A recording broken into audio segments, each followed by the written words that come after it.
Assalamualaikum warahmatullahi taala wabarakatuh. Saya Abdullah, calon guru penggerak angkatan 11 dari SD Negeri 18 Tinggalungang, akan menyampaikan aksi nyata saya dalam video kali ini tentang budaya positif. Selamat menyaksikan.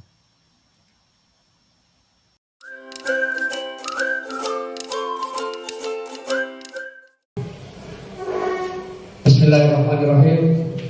Assalamualaikum warahmatullahi ta'ala wabarakatuh. Waalaikumsalam. Alhamdulillahirrahmanirrahim.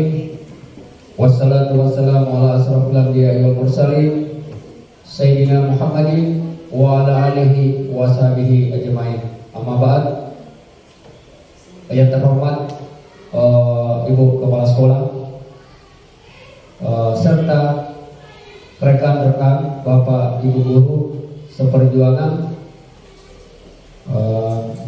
Alhamdulillah, mari kita panjatkan puji syukur kehadirat Allah Subhanahu wa taala. Pada hari ini kita dipertemukan dalam ruangan ini dalam keadaan sehat walafiat. Tak lupa pula kita kirimkan salam dan salawat kepada junjungan kita Nabi besar Muhammad SAW, Nabi yang mampu merubah dari sebuah zaman jahiliyah menuju sebuah peradaban yang modern yang hari ini kita masih rasakan. Terlebih dahulu kepada Ibu Kepala Sekolah dan rekan-rekan guru, Bapak Ibu, saya meminta maaf karena menyita waktu serta memberikan bantuan kepada saya. Sebelumnya saya mengucapkan terima kasih Bu atas dukungan dan sumbangsinya dalam mendukung saya untuk melaksanakan salah satu tugas saya sebagai calon guru penggerak, yaitu melaksanakan aksi nyata tentang mengenai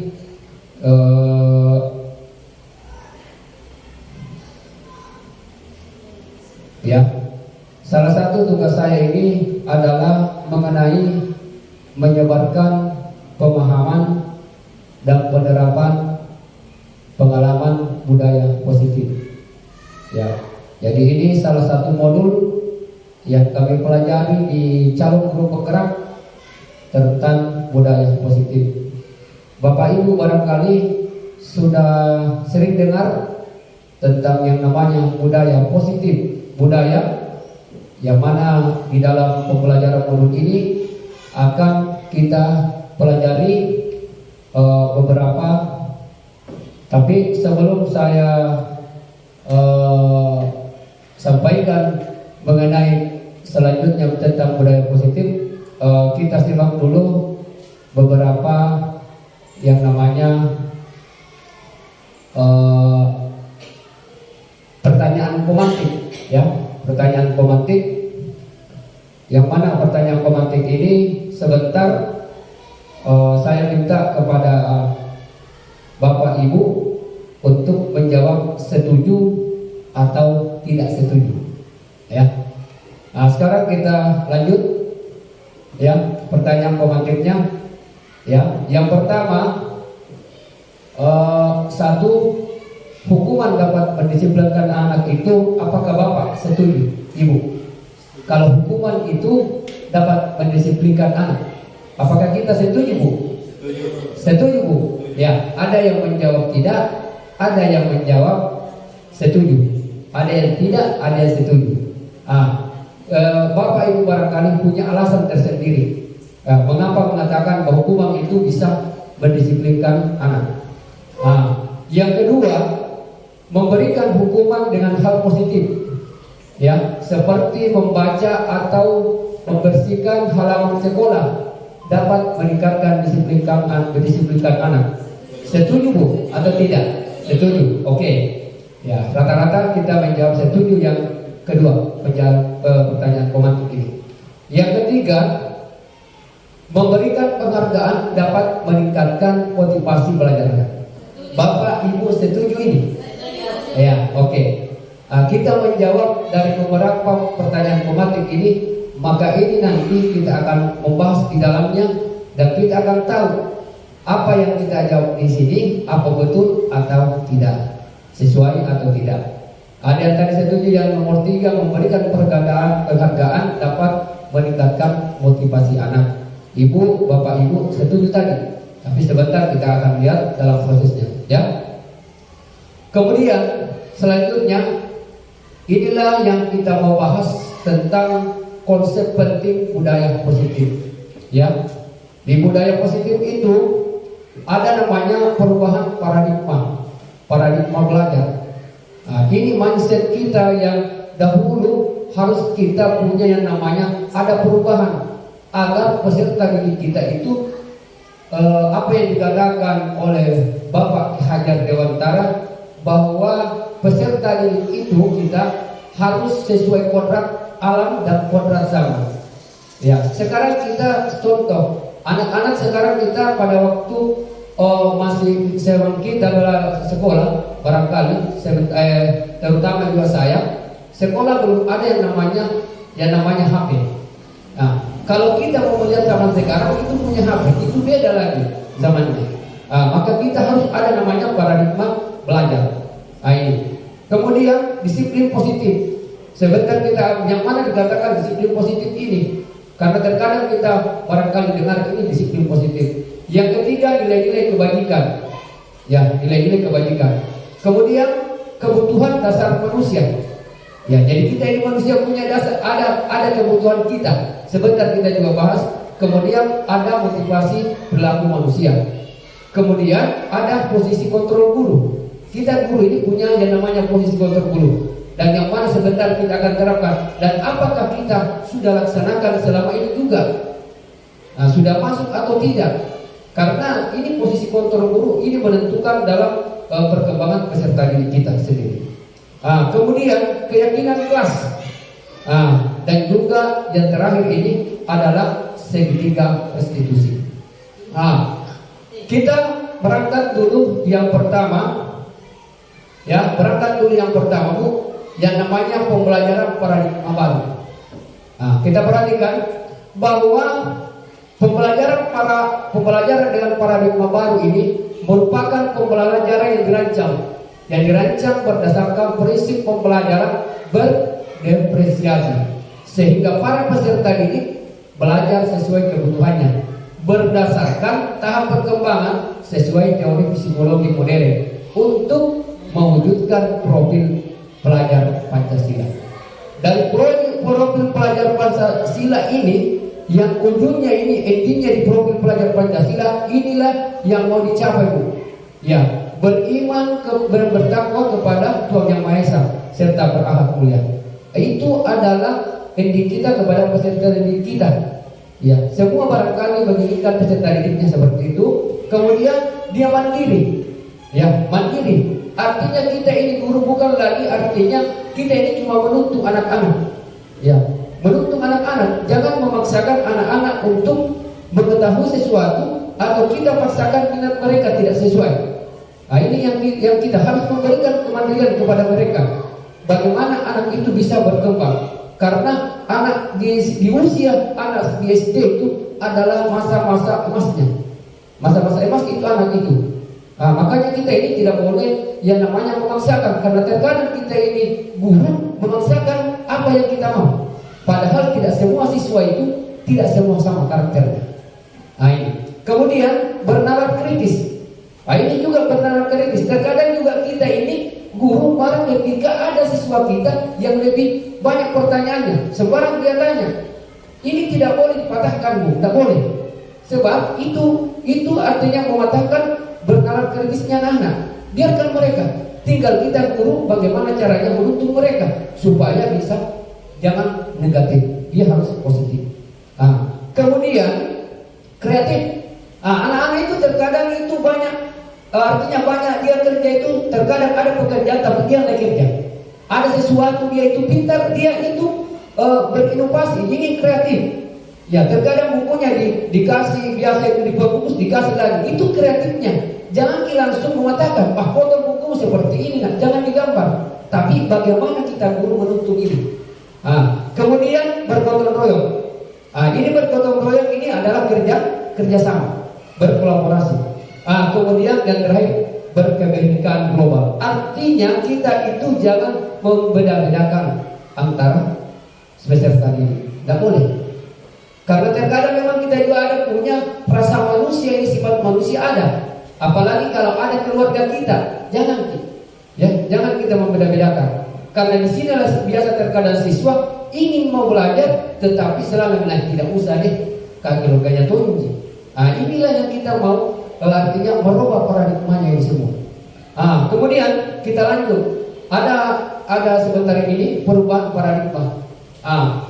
Ini adalah sebuah kegiatan kepala tangan, Bu. Ya, ini adalah sebuah contoh. Ya, ketika ada A dan B, A itu kita, ya, seperti saya. Dan B kita.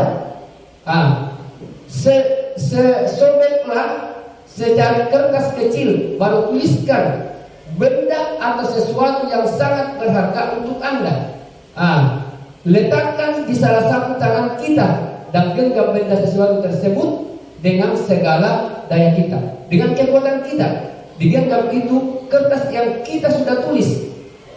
Kemudian si B ini teman kita, ya, akan mencoba dengan sekuat tenaga dengan berbagai cara untuk meminta Anda memberikan benda tersebut. Kita ingin meminta kepada dia. Kita ingin guru siswa kita mau meminta kepada kita. Kira-kira bisa si B ini, kalau teman kita yang mau mengambil kertas yang ada di genggaman kita, banyak caranya. Ya, bisa dilihat dengan membujuk, ya, supaya dia berikan kertas yang ada di kepala tangannya. Kemudian bisa saja juga kita menghardik, ya, kita marah-marah atau apa, supaya bisa dia kasih, kita paksa. Ataukah kita merayu, ataukah kita menyuap, memberikan misalnya apapun itu supaya bisa dia berikan itu kertas yang ada di dalam genggamannya, atau apa saja agar dia bisa membuka kepala tangannya itu. Ya, inilah salah satu contoh diibaratkan murid ini. Ya, diibaratkan ini murid yang kapan kita, apakah karena terkadang kita kalau sudah dirayu maka kita bisa juga membuka, ya, diibaratkan itu. Sudah dibujuk maki, mau maki, buka. Ada juga, dan itu setiap orang itu tidak sama. Ada juga yang nanti dikasih baru mau dikasih. Ya, ada juga karakternya, karakter. Beginilah karakter peserta didik. Ya, apakah yang jelasnya itu bagaimana kita untuk mengambil ini benda yang ada di genggaman tangan. Ini adalah contoh, Bu. Salah satu contoh bagaimana kita ke peserta didik. Disinilah yang namanya perubahan paradigma teori kontrol. Bagaimana ilusi guru mengontrol muridnya, ya, bagaimana mengontrol murid. Bagaimana ilusi bahwa kritik dan membuat orang merasa bersalah dapat menguatkan karakternya. Kemudian ilusi bahwa semua penguatan positif efektif dan bermanfaat. Kemudian ilusi bahwa orang dewasa memilih hak untuk memaksa. Ya, bisa saja kalau lebih besar daripada kita dia akan paksa. Kalau sudah berbagai cara, barangkali dia paksa baru. Inilah gambaran bahwa bagaimana kita untuk perubahan paradigma sesuai dengan teori atau teori ilusi kontrol itu. Selanjutnya, perubahan paradigma stimulus, ya, respon teori kontrol. Stimulus pada respon ini, ya, siapa sesungguhnya yang memiliki kontrol? Ya, apakah siswa itu kita yang mengontrol, Bu? Ataukah yang namanya atau guru yang mengontrol siswa, atau bagaimana ini? Disinilah diperhatikan, Bu. Kita mencoba mengubah orang berpandangan sama dengan kita. Maka teori kontrol pilihan yang kita bisa ambil itu adalah ini, berusaha memahami pandangan orang lain tentang dunia. Ya, bagaimana itu? Kedua, perilaku buruk dilihat sebagai suatu kesalahan. Ya, Kalau teori kontrol pilihannya itu semua perilaku memiliki tujuan. Jadi setiap perilaku yang buruk itu juga pasti punya tujuan. Ya, terkadang anak-anak kita datang itu ada perlakuan yang buruk, maka itu punya tujuan. Jadi tidak serta merta membuat sebuah kesalahan itu peserta didik kita langsung saja menjustis, ya, bahwa anak ini begini, padahal itu anak kita tidak tahu. Ada tujuannya, pasti ada tujuannya. Kalau ada tindakan pasti ada tujuannya itu. Cuma kita terkadang keluar dari kontrol itu. Apalagi kalau dalam keadaan panas, kemudian juga banyak banyak yang namanya di dalam memori pikiran kita banyak yang kita pikirkan. Terkadang kita didatangi namanya sifat emosional di luar daripada kontrol. Kemudian orang lain bisa mengontrol saya. Tetapi hanya ada yang bisa mengontrol diri Anda. Diri kita sendiri yang bisa kontrol, Bu. Jadi anak itu yang bisa mengontrol dirinya dia. Tidak ada yang bisa, Bu. Saya saja kita guru ini tidak bisa mengontrol anak-anak itu. Kita cuma bisa menuntut mereka. Tidak bisa, Bu. Ketika tidak ada yang tahu kita pola pikir kita di dalam anak itu, bahwa sebenarnya begini. Kalau tinggal kita bagaimana menuntut mereka dirinya, mengontrol dirinya. Anak-anak kalau disuruh naik ke tangga itu, kalau jatuh pasti dia tahu. Dia kontrol dirinya. Kalau dia tidak kontrol dirinya maka bisa jatuh. Walaupun kita berteriak, kalau bukan kontrol dirinya bisa saja. Ini. Kemudian saya bisa mengontrol orang lain. Apakah kita bisa mengontrol orang lain? Anda tidak bisa mengontrol orang lain. Ya, jadi jangan bilang saya bisa kontrol itu. Ya, seperti anggota apa namanya ini, suami saya bisa kontrol, bisa saja. Atau peserta didik kita kalau sudah pulang bisa kontrol, Bu. Tidak selamanya, tidak bisa. Kalau bukan dia dirinya sendiri. Kemudian pemaksaan ada pada saat bujukan atau gogal. Artinya kalau ada di teori kontrol ini adalah bagaimana kolaborasi dan proses menciptakan pilihan-pilihan baru. Kemudian model berpikir menang kalah. Tapi kalau di teori kontrol atau pilihan ini dia tidak pernah mengenal kalah, selalu mau menang. Artinya selalu mau ingin berhasil. Bahwa kesalahan itu, kegagalan itu dan jangan dijadikan sebuah untuk nanti kita bisa menang. Selanjutnya saya masuk kepada inilah yang barangkali yang terkadang kita sudah dengar, bahkan bisa kita biasa lakukan, masalah yang namanya disiplin positif.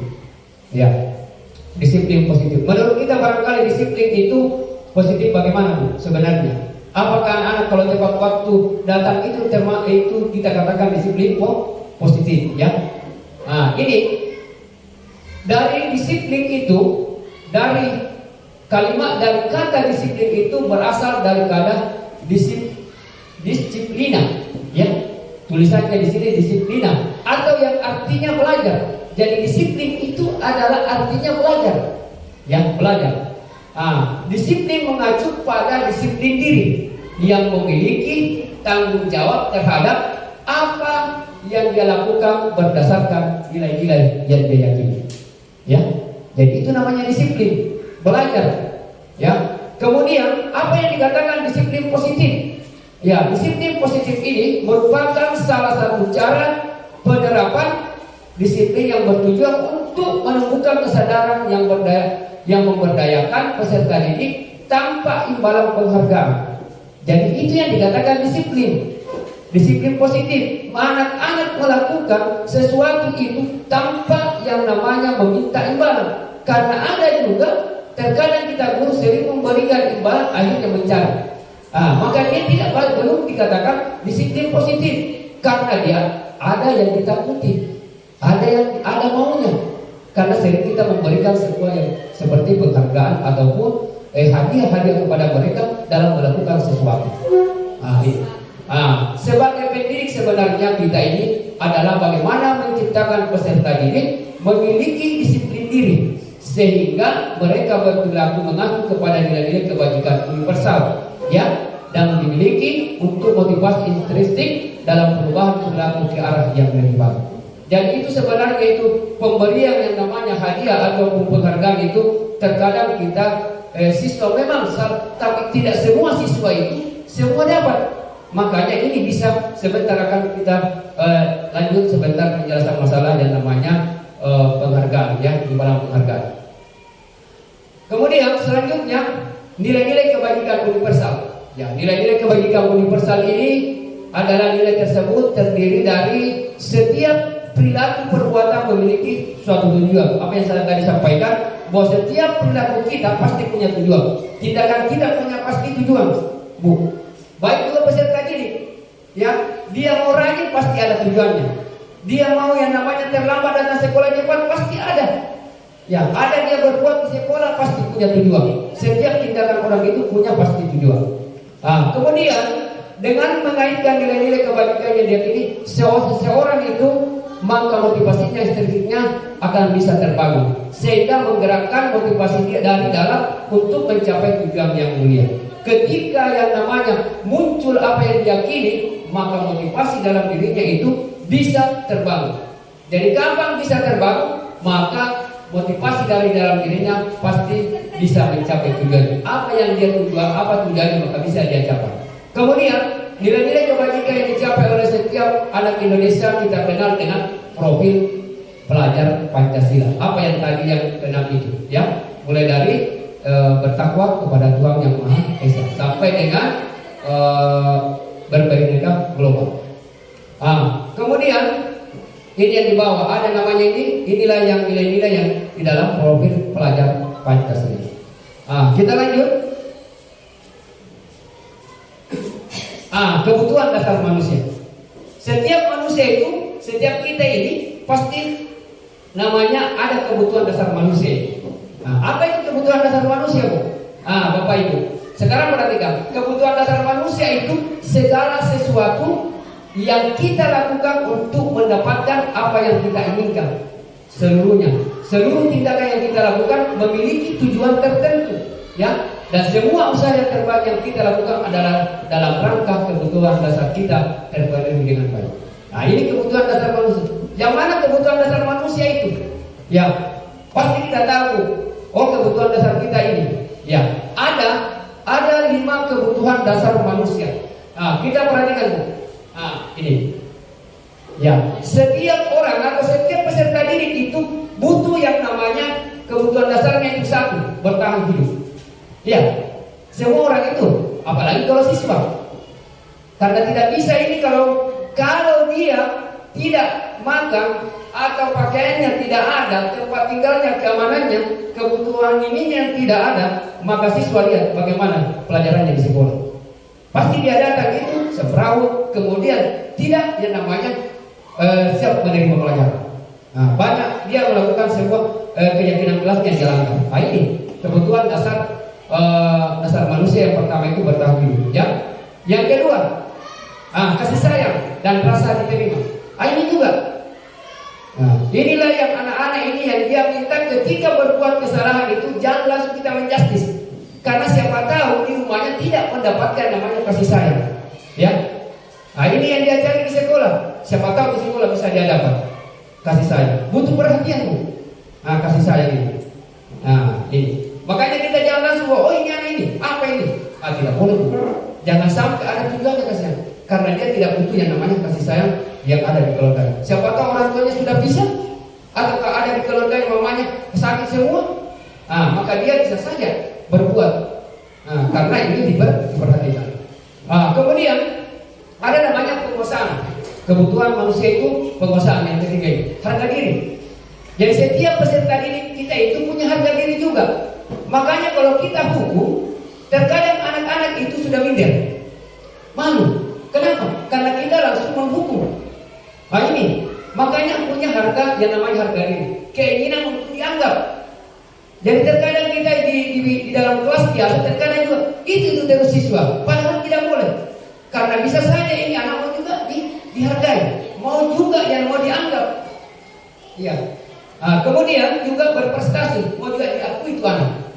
Ini yang berkenaan dengan penguasaan. Ini. Kemudian kebebasan. Ini. Kebebasan bukan artinya bebas semuanya, tidak. Bukan, Bu.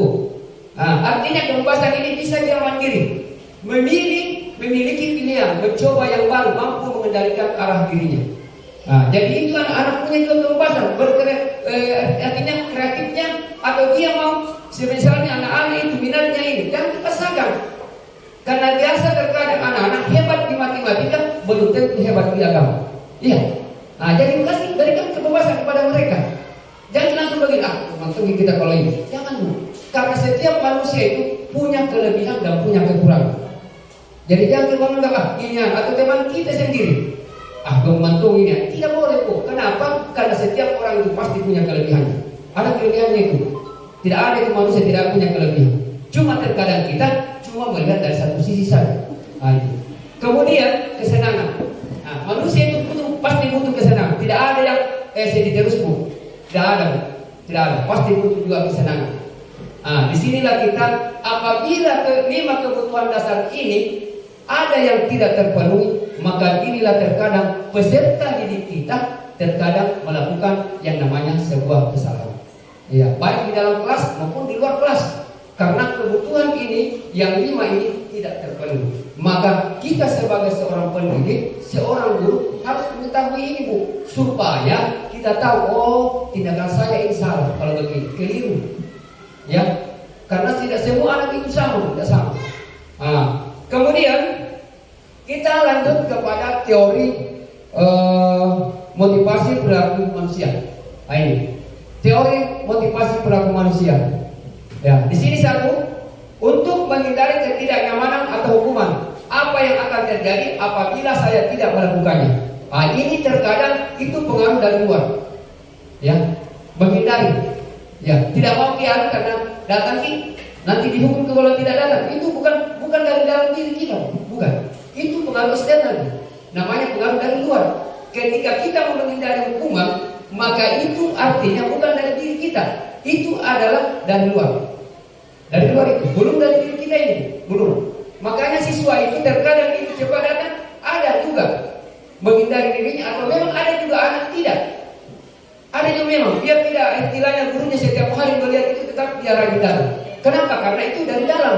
Beda kalau dari luar, pengaruh dari luar. Cuma mau dikatakan tidak menghindari hukumannya supaya tidak dianggap sebentar guruku ini. Itu. Kemudian untuk mendapatkan imbalan orang lain, ini yang tadi penghargaan. Ya, apa yang saya akan lakukan dapatkan apabila saya melakukannya. Ini masih dari luar, bukan dari dalam. Ya, ketika mendapatkan penghargaan itu, imbalan dari orang lain itu, nanti dia lakukan ketika ada orang, ataupun beda gurunya tidak mau, karena dia selalu mengharapkan imbalan itu. Ya, imbalan. Itu masih dari pengaruh dari luar. Ini yang ketiga, untuk menghargai diri sendiri, saya akan menjadi orang yang seperti apa apabila saya melakukannya. Ketika ini pertanyaan muncul dari dirinya, maka inilah yang disebut dengan motivasi dari dalam diri kita. Inilah tujuan daripada disiplin positif. Ini disiplin positif. Kenapa? Karena bukan karena orang dia mau berubah, bukan karena orang mau dia disiplin, bukan. Tapi dari dalam dirinya memang. Karena pengaruh dari dalam. Beda kalau dari luar bu, beda. Ya. Kemudian kita lanjut.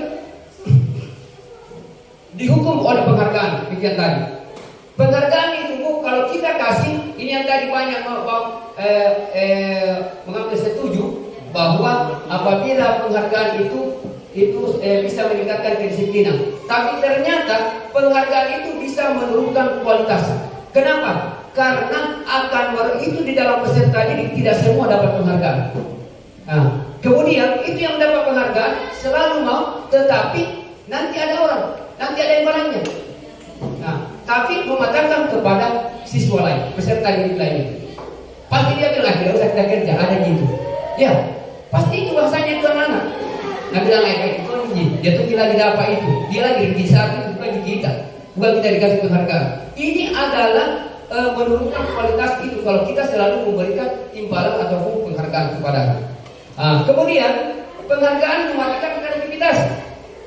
Ya, tidak semua anak itu tidak semua sama dalam anunya. Pasti dia ada juga kepintarannya, ada dia juga istilahnya keistimewaannya itu anak.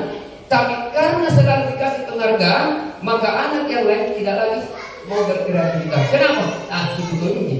Nanti itulah yang ditunjuk. Padahal anak itu punya juga yang namanya kreativitas tersendiri. Kemudian penghargaan mengurangi motivasi instruktif, artinya pengaruh dari dalam. Yang jelasnya kalau penghargaan itu akan dari eksternal.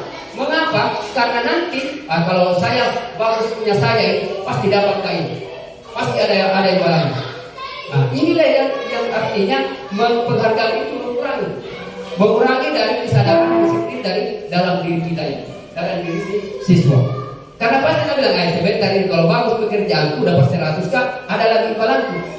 Nah ini, yang lain itu maka ajar kayak terus dia jangan kita. Kayak itu kita bilang itu guru bapak guru yang selalu gitu itu terus jangan kita. Akhirnya anak-anak tidak boleh lagi berkreatif. Nah ini, ya. Kita perlu sadari ini karena juga saya terkadang juga pakai itu yang memberikan penghargaan, tapi ternyata di dalam pembelajaran calon guru penggerak itu kita dapatkan seperti ini, dan itu memang betul. Yang lain itu terus. Bahkan ada anak itu terkadang juga sama dengan kita, Bu. Ada yang hebat itu, Bu, ibu guru. Ada teman saya itu dia tidak pintar kalau bicara, tetapi kalau dia menulis baik, Gitu. Tapi kalau mau bicara tidak bisa. Dia tidak tahu dari mana dia mau bicara. Inilah yang kita maksud bahwa setiap orang itu punya kelebihan. Seperti saya, kalau disuruh menjawab itu terkadang, tapi kalau melalui yang namanya komunikasi bisa saya jawab. Tapi kalau menulis, terkadang bilang itu di pola pikir saya, apalagi yang saya tulis. Inilah yang saya tadi sama dengan itu. Ya, ada anak-anak itu pintar menghafal, tapi dia tidak tahu yang namanya menulis. Ada mana? Ada siswa saya yang dulu, kalau membaca, baik tak kayak. Tapi kalau saya suruh menghafal, tidak cukup 1 jam dia hafal. Nah, ini adalah perbedaan anak ini. Makanya kita ini guru memang harus multian namanya ini, harus tahu betul ini. Karena inilah kita yang terkadang kita yang namanya lupa. Terkadang lupa, yang lupa. Nah, kemudian saya lanjut. Bentuk program kebajikan. Kita kadang-kadang kita berikan juga anak-anak apresiasi. Kalau kita berikan anak-anak apresiasi, lihat dulu, Bu. Beri pengakuan secara khusus kepada anak. Kemudian juga berikan pengakuan secara pribadi. Berikan juga pengakuan secara kepada semua murid bergantian. Agar di dalam kelas itu tidak ada yang dibeda-bedakan. Misalnya menjawab si ini, si A, ini kasih yang namanya apresiasi, Bu. Tetapi berikan juga secara yang namanya kepada siswa yang lain. Dalam kerja kelompok misalnya, ini pintar bicara teman kelompok, tetapi dia yang menulis, berarti kerjasama tak baik, semua baik. Itu. Kemudian berikan pengakuan secara konsisten. Jangan ini hari kita berikan apresiasi, besok kita lagi celah itu anak. Ini bisa menyakitkan kepada anak. Bisa ini bisa Bapak ini. Karena itu lebih sakit ibu kalau kalimat yang diberikan kepada anak-anak jadi dia ingat daripada ketimbang fisik yang kita biasa berikan. Karena ada siswa saya pernah saya mengajar di salah satu pulau, anak ini sudah kuliah. Saya tidak tahu bukannya lagi, Bu, kalau siswa saya pernah ajar. Tapi satu yang dia ingat, apa dia bilang sama saya, Pak Guru, tidak kenal Kak? Bilang Kak, siapa kita? Dia bilang saya dulu diajar. Apa dia bilang sama saya? Dia bilang itu yang kalau kita hukum 4 kasih masuk di dalam bangku. Bayangkan ini anak dia ingat. Inilah yang ketika kalimat juga yang kita sering kalimat kata-katai anak-anak justice anak kita bilangi itu yang dia ingat. Kalau di SD sampai nanti besar itu udah pasti ingat. Pasti dia bilang kenal ibu guru ini, iya. Itu yang sering kau bilang kita. Itu yang dia ingat. Dia akan tercatat di dalam memorinya. Jadi berikan kalimat-kalimat positif kepada anak. Walaupun anak itu berbuat salah, bagaimana cara kita memberikan kalimat-kalimat yang baik. Karena dia ingat itu, dia ingat. Saya saja ini masih ingat guru saya sampai sekarang SD. Mulai dari SD saya masih ingat. Ya, ada guru saya yang di GBK itu, yang hebat saya ingat itu ketika dia pramuka. Dia berikan kalimat-kalimat itu. Sampai saya SMP saya masih ingat. Nanti di SMA hilang, banyak yang saya tidak ingat. Saya lebih ingat di SD dengan di SMP waktu guru saya mengajar. Saya masih ingat. Ada juga guru saya di SD itu kalau pegang yang namanya penghapus, kita sementara bicara dilempar. Saya ingat itu semua. Inilah yang mau dirubah paradigma baru sekarang. Ini ya. Kemudian fokus pada proses. Saya lanjut ya, Bu. Ini contoh pengakuan apresiasi kebajikan. Misalnya kemarin saya perhatikan itu nilai pembuka ya. Kemudian nilai kebajikannya apa? Rasa empati besar sekali. Situasi kapan kita berikan itu? Pada saat menolong murid baru di kelas kita. Apakah dia mendorong adanya ketika jatuh atau apa? Kita kasih berikan apresiasi, Bu. Tapi kalimat-kalimat yang baik, ya, supaya anak itu memberikan motivasi. Kemudian saya menghargai, artinya nilai kepeduliannya itu adalah nilai kebaikannya adalah kepedulian. Misalnya pada saat kamu membantu teman-teman di tugas kelompok, diperhatikan semua itu, berikan apresiasi kepada anak itu. Kemudian terima kasih. Itu adalah nilai kebaikannya, rasa tanggung jawab. Misalnya pada saat kamu memungut kertas-kertas atau sampah-sampah yang ada di dalam kelas, itu adalah rasa tanggung jawab. Itu rasa terima kasih. Kemudian sekarang saya mau tanya ini, karena kita sering ini lakukan, mana perbedaan tindakan guru kita ini, tindakan kita, Bu, seorang guru, hukuman atau konsekuensi, ya. Sekarang saya mau tanya, Bu, sebentar kita akan cocokkan, ya. Saya berikan dulu, karena kita biasa lakukan barangkali ini, ya, memberikan kepada hukum atau konsekuensi kepada siswa. Yang mana termasuk ini? Kalau mencatat 100 kali dalam buku kalimat, saya tidak akan terlambat lagi. Misalnya dia terlambat, kita suruh catat itu anak di bukunya 100 kali. Apakah hukuman atau konsekuensi itu? Sekarang saya tanya dulu, apa termasuk hukuman atau konsekuensi? Ya, apa kira-kira, Bu? Yang ini, Bu, apakah termasuk hukuman atau konsekuensi? Hukuman atau konsekuensi, Bu? Ya, hukuman atau konsekuensi? Silakan dijawab dulu, Bu. Ya, ada yang menjawab konsekuensi, ada yang menjawab hukumannya. Ya, kira-kira yang mana, Bu? Konsekuensi atau hukuman itu, Bu? Kalau misalnya terlambat datang siswa kita, Bu, datang terlambat, misalnya 20 menit baru dia terlambat, baru kita suruh catat, tulis di situ 100 kali. Apakah konsekuensi atau hukuman itu? Sekarang dulu. Jawab saja dulu, sebentar kita lihat yang mana. Apakah saya benar jawaban saya teman-teman? Konsekuensi, ya. Oke. Oke. Sekarang kita lanjut, ya. Yang kedua, ingat jawaban tadi. Sebentar kita cocokkan, ya. Kita cocokkan. Kemudian yang kedua, lari mengelilingi lapangan basket 2 kali karena terlambat hadir di sekolah. Misalnya ada siswa disuruh keliling di lapangan. Apa? Hukuman. Oke. Kemudian murid diminta untuk push up 15 kali karena tidak menggunakan masker di sekolah. Kira-kira apa? Hukuman. Oke. Sekarang kita lanjut, menggantikan kertas tugas teman yang telah dicoret-coret. Konsekuensi, ya. Oke. Sekarang membersihkan tumpahan air di meja tulis karena tersenggol pada saat belajar. Apa kira-kira? Hukuman atau konsekuensi? Oke. Kemudian murid disuruh untuk tidak mengenakan sepatu seharian di sekolah karena tidak mengenakan sepatu hitam. Misalnya ada siswa kita, semua harus pakai hitam. Apa? Konsekuensi, ya. Oke, kita lanjut. Lari mengelilingi lapangan basket 2 kali karena terlambat 10 menit untuk pelajaran PJOK. Ini yang olahraga ini, ya. Maaf ya, Pak. Ya.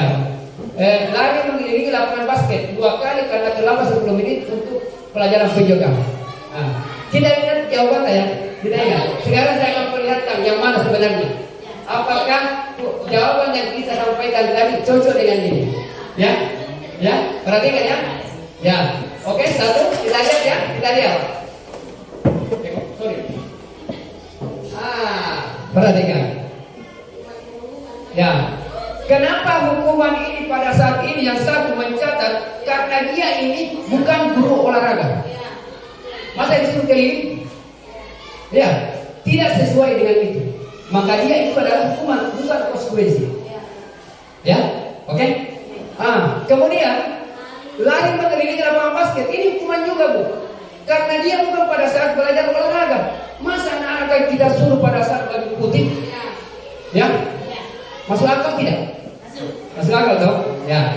Kemudian murid diminta push up 15 kali, ya. Tidak menggunakan masker. Masa gara-gara masker disuruh push up? Itu hukuman. Hukuman itu bukan konsekuensi, Bu. Ya. Kemudian menggantikan kertas. Ini kalau menggantikan kertas karena harus dia gantikan karena dia artinya Ya, seandainya dia menggantikan bajunya, maka bukan lagi konsekuensi, dia adalah hukuman. Tidak sesuai, tidak sepadan dengan itu ya. Kemudian membersihkan tumpahan air, konsekuensi juga itu Bu. Karena dia yang artinya menumpahkan air, maka dia yang bersihkan, kita yang bersihkan, itu konsekuensi. Masa dia yang juga baru kita yang ambil, ya, itu konsekuensi namanya. Kemudian murid disuruh untuk tidak mengenakan sepatu syaraf, hukuman itu Bu, bukan konsekuensi. Masa gara-gara sepatu, siapa tahu anak ini tidak memakai sepatu ada alasannya, langsung kita hukum, langsung kita kasih begitu tidak memakai sepatu syariah. Masa bisa? Itu hukuman Bu, bukan konsekuensi. Ya. Kemudian lari mengelilingi lapangan basket 2 kali, itu memang cocok. Kenapa? Karena dia pencoba. Dia belajar pendidikan jasmani dan olahraga. Ya, jadi dia cocok memang karena pada saat olahraga. Iya, masa pendidikan agama disuruh keliling di lapangan. Iya. Jadi inilah yang kita mau robah dalam membedakan mana konsekuensi, mana hukuman. Karena kenapa? Ada pengaruh sama anak-anak. Sejak tadi ada. Cuma kita terkadang kita tidak baca. Artinya kita tidak sempat. Inilah yang mau diubah dalam paradigma baru. Perhatikan perbedaannya Bu. Jadi perbedaannya Pak. Kalau kita sering memberikan hukuman dengan konsekuensi, perhatikan Bu. Kalau kita sering memberikan hukuman itu, bisa saja sesuatu yang menyakitkan harus terjadi. Iya, menyakitkan itu karena terkadang itu kita hukum, artinya tidak ada aturan seperti itu, langsung kita apa ini? Ya, itu memberikan hukuman itu Bu. Tapi kalau konsekuensi sesuatu yang harus terjadi, artinya memang begitu. Misalnya dia tumpahkan air, ya bersihkan karena memang dia tumpahkan. Tapi kalau menumpahkan air baru kita suruh keluar, kita angkat kakinya itu anak, itu tidak cocok. Iya, itu. Barangkali tidak kita bisa masuk di dalam pikiran kita seperti ini. Ini adalah berbagi kita ya Bu. Bukan artinya saya lebih hebat daripada Bapak Ibu guru ya, tapi kita saling berbagi Bu ya. Saya saja ini belum tentu yang namanya jadi guru hebat betul belum. Kemudian ada namanya membuat anak sakit. Iya pasti sakit. Apalagi kalau kita cubit, kita pukul, pasti dia sakit. Dia fisiknya. Untuk dalam waktu yang lama.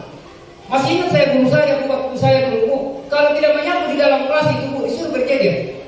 Baru sampai dipukul, lama baru hilang itu bekasnya. Ini yang namanya hukuman ini bisa yang namanya menyakitkan anak sampai waktu yang lama. Bisa saja.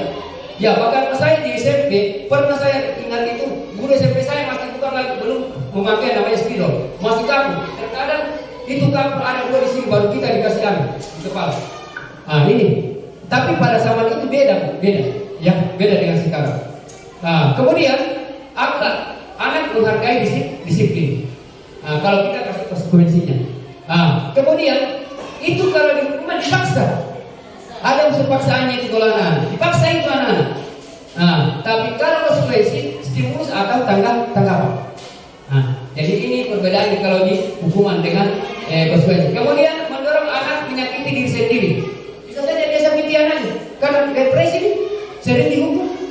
Iya, daripada saya begini lebih baik begini. Iya, dia lakukan terus itu sampai dia artinya bisa saja menyakiti dirinya sendiri. Tapi kalau konsekuensi yang kita berikan mendorong anak agar mudah menyelesaikan diri. Kalau konsekuensi ini, ya. Kemudian konsep diri yang buruk. Tetapi kalau konsekuensi yang diberikan konsep dirinya yang baik. Ya. Kemudian anak belajar untuk menyembunyikan kesalahannya. Jadi kalau anak itu dihukum, biasa ada salahnya tidak mungkin tanya. Biar orang tuanya. Coba misalnya saja ya, kita hukum di sekolah sampai di rumahnya lain dia laporkan sama orang tuanya. Betul tidak? Terkadang kita dapatkan itu. Kita yang perlu dipura-pura orang tuanya. Tapi kalau teman-teman dulu, padahal dia lain laporkan. Tidak pernah dia berbicara masalah kesalahannya. Pasti dia benarnya dia alami. Sama dengan kita, tidak ada yang salah. Inilah yang harus dirubah anak-anak supaya anak-anak jangan menyembunyikan kesalahannya. Caranya berikan konsekuensi agar anak belajar untuk mematuhi peraturan. Ya. Kemudian yang terakhir ini marah rasa bersalah dipermalukan atau merasa tak dihargai. Jadi anak kalau kita sering hukum itu merasa dirinya itu tidak dihargai. Pasti dia lakukan lagi itu. Kalau sudah pukul lagi mencuri pasti lagi dia bukan dicuri jadi. Ya. Ini tidak artinya merasa bersalahnya itu dipermalukan tak dihargai. Ya. Kalau konsekuensi kehilangan hak, ya, atau dibuat tidak nyaman, diasingkan atau sementara dikasih keluar, itu konsekuensi. Nah itu, ya. Jadi inilah perbedaan hukuman dengan konsekuensi. Selanjutnya, ini yang apa itu restitusi? Ini yang restitusi ini barangkali baru kita dengar ya. Jangan sampai salah bicara bilang. Jangan sampai salah bicara restitusi. Ini adalah salah satu dalam menangani anak ketika keyakinan kelas itu ada yang melanggar. Salah satu begini yang solusi guru ketika berhadapan. Kemarin saya di sini itu yang saya videokan kemarin itu adalah restitusi. Cara menghadapi anak ketika menyalahi yang namanya keyakinan kelas. Ya. Kita perhatikan ini dulu, apa itu sebenarnya restitusi? Ya, restitusi itu adalah sebuah proses yang menciptakan kondisi bagi murid untuk memperbaiki kesalahannya. Bukan menghakimi, bukan. Yang memperbaiki kesalahannya sehingga mereka bisa kembali. Bagus ya. Mereka bisa kembali pada kelompok mereka, kepada teman mereka, kepada kelas mereka, supaya dan karakternya yang lebih kuat bisa berubah. Ini maksudnya. Kemudian restitusi juga itu merupakan proses kolaborasi ini yang mengajarkan murid untuk mencari solusi sendiri.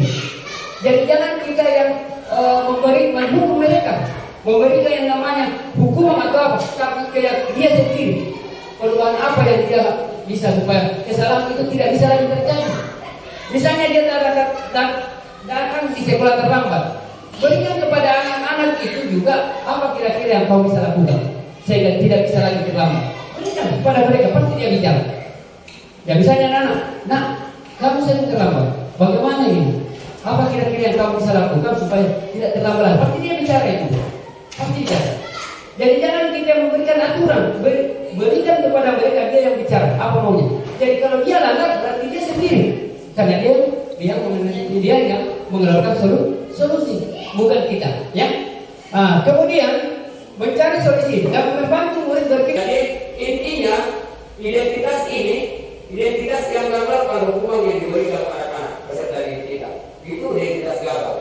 Rata-rata yang gagal dalam menangani siswa kita. Ya, tapi kalau kita melakukan identitas sukses, yang identitas sukses ini adalah konsekuensi, apalagi salah satu yang kita berikan restitusi, maka itu bisa berhasil. Itu rata-rata berhasil menangani anak siswa kita, peserta didik kita.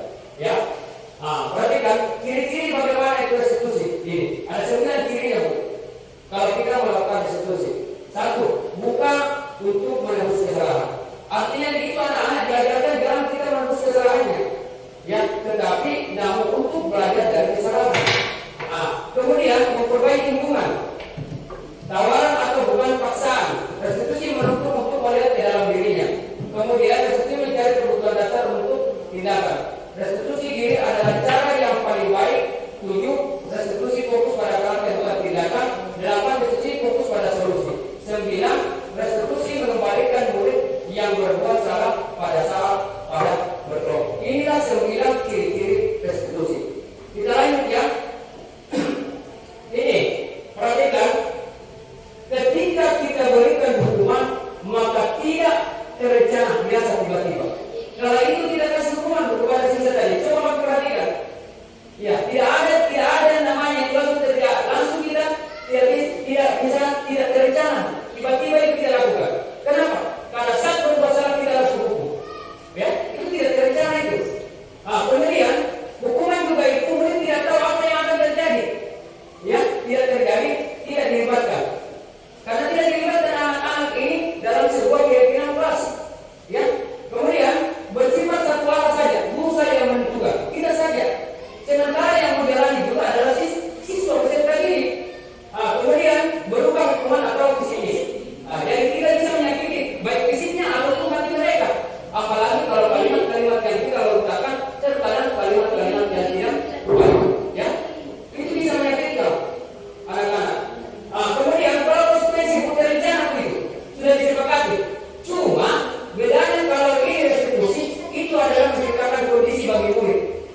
setiap guru selalu memonitor murid.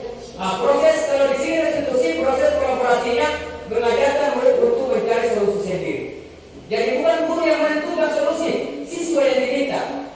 Ya, anak kita kalau terlambat atau kita tidak kerjakan kerjanya, kira-kira bagaimana? Apa kira-kira anggota solusinya supaya tidak selalu tidak kerja? Pasti dia bicara itu. Kemudian kita lanjut. Ini juga ini yang penting bagi kita seorang pendidik. Di mana posisi kita sebenarnya? Seharusnya. Yang mana bagus? Apakah kita berada pada penghukum? Apakah kita berada membuat merasa bersalah? Atau kita sebagai teman? Atau kita pemantau? Atau kita manajer? Yang mana bagus? Sebenarnya kita akan lihat ini dari 5 posisi kontrol guru ini. Jadi 5 posisi ini sebagai kontrol. Kita bisa berhubungan atau ke ini yang kedua. Ini dari kelima. Kita masuk ini. Ini motivasi identitas yang gagal ini. Yang jelasnya kalau penghukum ini membuat merasa bersalah itu identitas gagal. Yang bisa ini adalah yang kedua. Identitas berhasil sukses. Tapi yang lebih bagus lagi yang ini, yang ketiga, menjadi sebagai manajer. Ya, manajer. Ya, berarti sebentar ada videonya Bu. Pasti lihat ini sebentar Bu. Saya akan perlihatkan video kira-kira yang bagaimana kita mau ambil Bu. Ya, sebentar kita lihat ini perhatian. Ada videonya ini. Silakan kita simak bersama-sama Bu. Kira-kira sebentar karena ada yang namanya ini sebentar akan ditampilkan.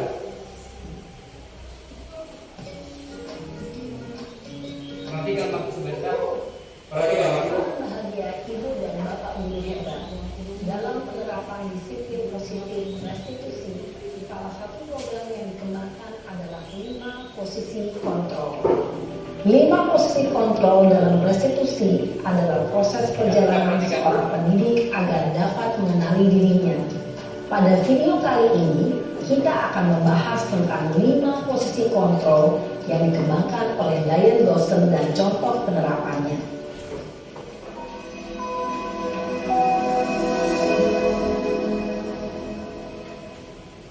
5 posisi kontrol itu adalah 1. Posisi penghukum, 2. Posisi pembuat merasa bersalah, 3. Posisi teman, 4. Posisi pemantau atau monitor, dan 5. Posisi manajer. Untuk lebih memahami kelima posisi tersebut, mari kita saksikan kasus Naren yang terlambat hadir 20 menit di sekolah dan melihat bagaimana kelima posisi kontrol dalam menghadapi masalah tersebut. Sekarang perhatikan Bu, yang kita perhatikan ini. Ketika gurunya ini adalah posisi penghukum, diperhatikan Bu. Ini siswanya yang terlambat.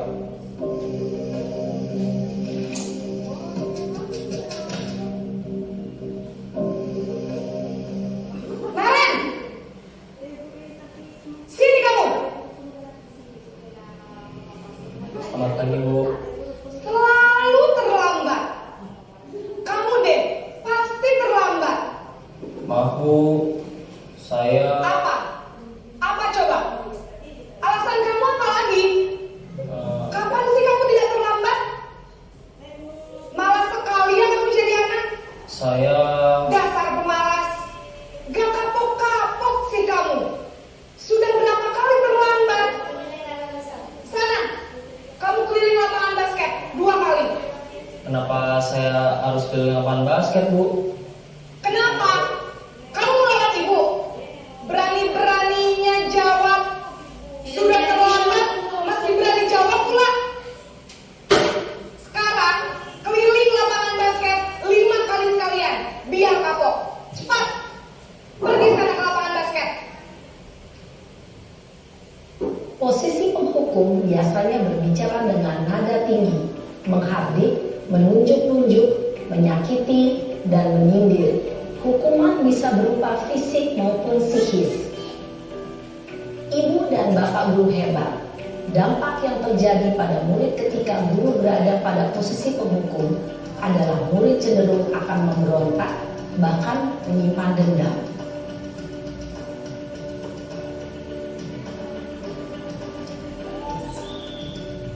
Ini posisi kedua. Posisi sosial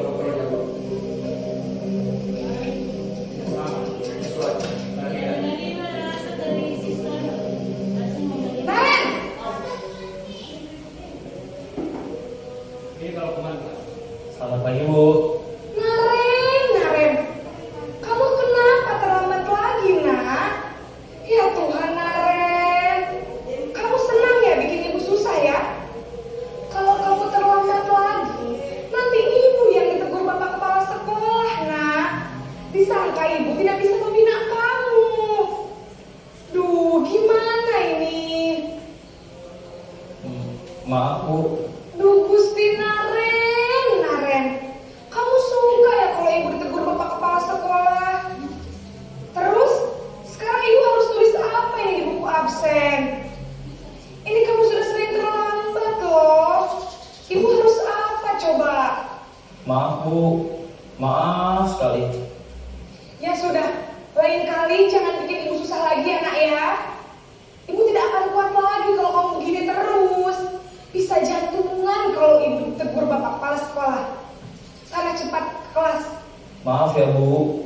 Maaf sekali. Si pembuat rasa bersalah berbicara dengan nada tenang, cenderung lembut. Namun kata-kata yang diutarakan membuat murid merasa menjadi orang yang gagal, memandang buruk dirinya sendiri, merasa tidak berharga, dan tidak sanggup membahagiakan orang lain. Ketika guru mengambil posisi pembuat rasa bersalah, murid akan menganggap dirinya yang bersalah dan ia akan menyimpan emosi negatif tersebut di dalam dirinya.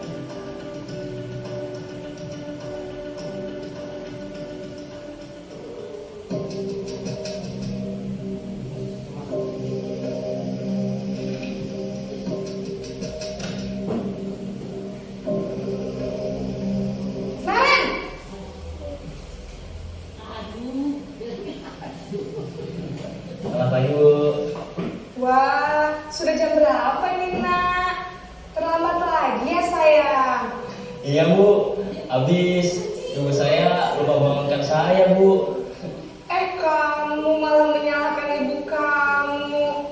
Kamu bukannya anak yang larinya paling kencang. Kok terlambat sih? Iya Bu. Saya memang terlambat bangun tadi. Jadi biarpun saya lari kencang, tetap gak kekejar Bu.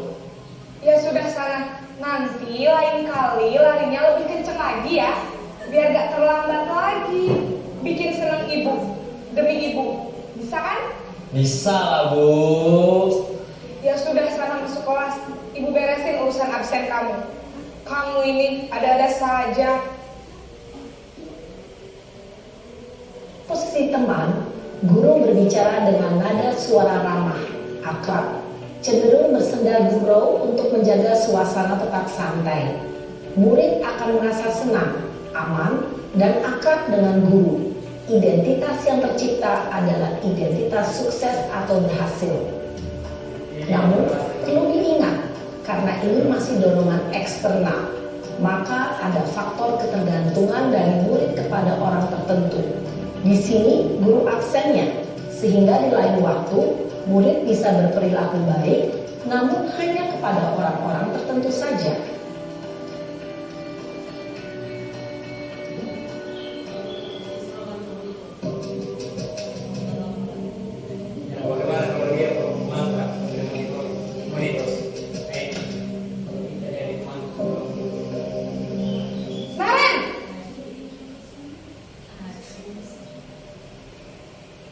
Selamat pagi Bu.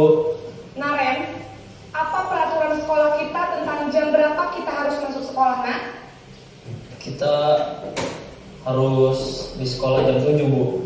Iya betul, sekarang sudah jam 7.20. Naren sudah tahu konsekuensinya jika terlambat hadir. Paham Bu. Saya harus tinggal kelas pas jam istirahat selama 20 menit. Iya benar, konsekuensinya demikian. Jadi nanti jam 9.30 pas istirahat, kamu harus tinggal di kelas, kerjakan tugas tambahan untuk ketertinggalan kamu, ya? Baik Bu. Posisi pemantau mengandalkan penghitungan atau data untuk mengontrol murid. Guru mengarahkan murid berdasarkan peraturan dan konsekuensi. Seorang pemantau menunjukkan bahasa tubuh dan ekspresi wajah yang datar dan cenderung formal.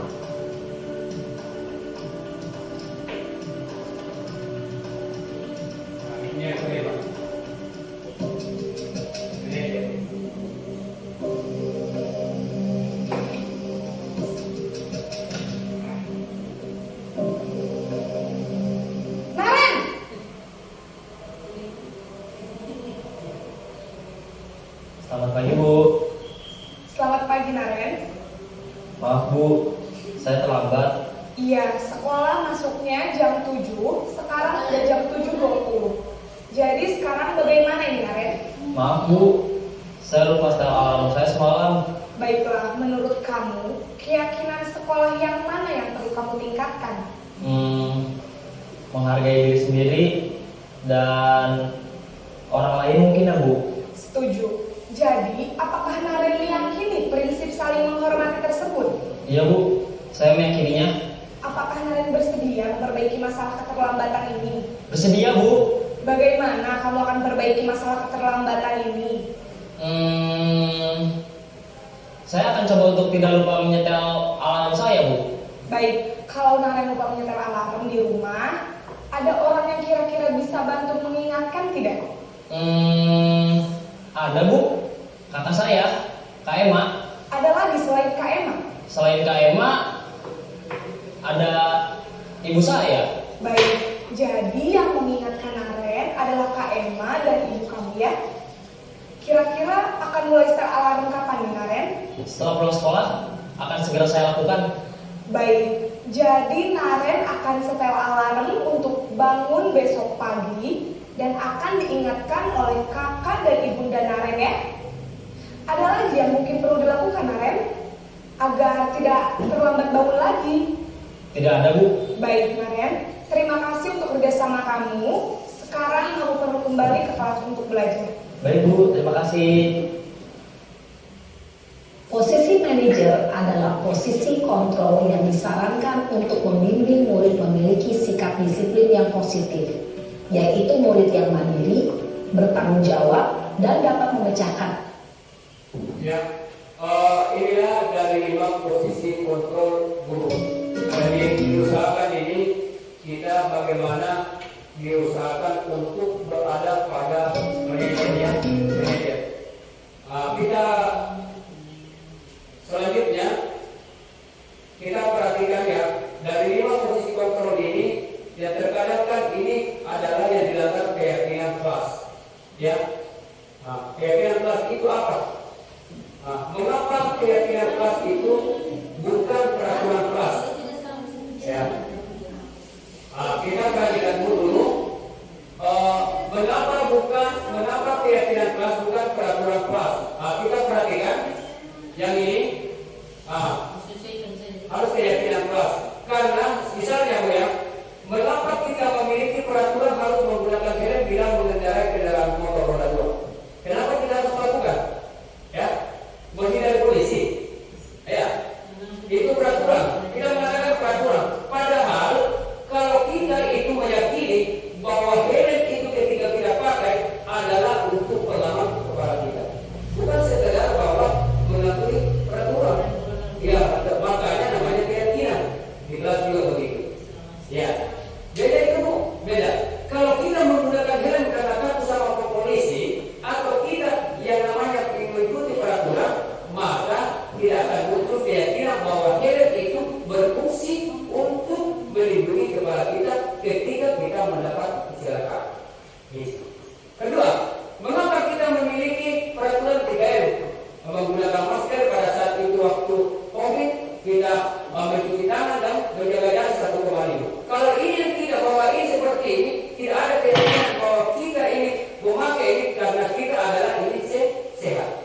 Nah, kalau cuma aturan saja, maka tidak akan ada keyakinan. Kemudian, kenapa kita perlu peraturan harus dapat datang ke waktu? Nah, inilah yang saya maksud saya tadi.